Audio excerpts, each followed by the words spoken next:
আসসালামু আলাইকুম সুপ্রিয় দর্শক, সবাই কেমন আছেন? আশা করছি সবাই ভালো আছেন। আপনাদের সবাইকে জানাই আন্তরিক শুভেচ্ছা ও অভিনন্দন।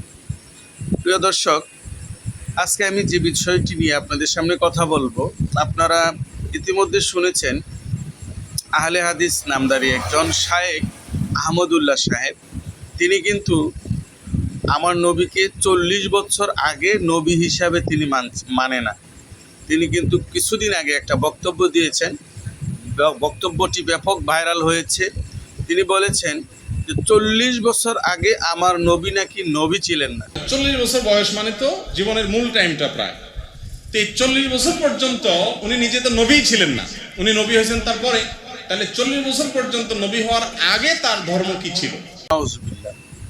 আমার নবীর শানে এরকম একটি কটূক্তি করা, অন্ততপক্ষে নবীর একজন গোলাম হিসাবে আমি হাফেজ আব্দুল কাদের নেসারি অন্ততপক্ষে এই বক্তব্য মেনে নিতে পারলাম না। তিনি যে বক্তব্য দিয়েছেন আমার নবীজি 40 বছর আগে নবী ছিলেন না, এত বড় জাহেল মূর্খ, জাহেলে মুরাক্কাব নায়েবে শয়তান। আহলে হাদিস নয়, এরা আহলে হদস, আহলে হদস নামে পরিচিত। এরা বাংলাদেশের সরল মনা মানুষের ইমান ধ্বংস করার কারখানা। তারা বাংলাদেশের প্রত্যেকটা অঞ্চলে তারা ঘুরে ফিরে মানুষের ইমান ধ্বংস করে দিচ্ছে। কত বড় আহাম্মক হলে আমার নবীর শানে এত বড় কটূক্তি করে কথা বলতে। এখনো সময় আছে, তওবা করুন, আল্লাহর কাছে ক্ষমা চান, আমার নবীজির কাছে ক্ষমা চান। আপনি আর কিছু পারেন না, যত সমস্যা শুধু নবী নিয়ে। আমার নবীজি বলেন, আদম আলাইহিস সালাতু ওয়াস সালাম যখন কাদামাটি মিশ্রিত, তখনও আমি নবী ছিলাম। আমার নবী যে কথাগুলি বলছেন, এটা সত্য না আপনারটা সত্য? আপনি এটা কেমন করে বললেন?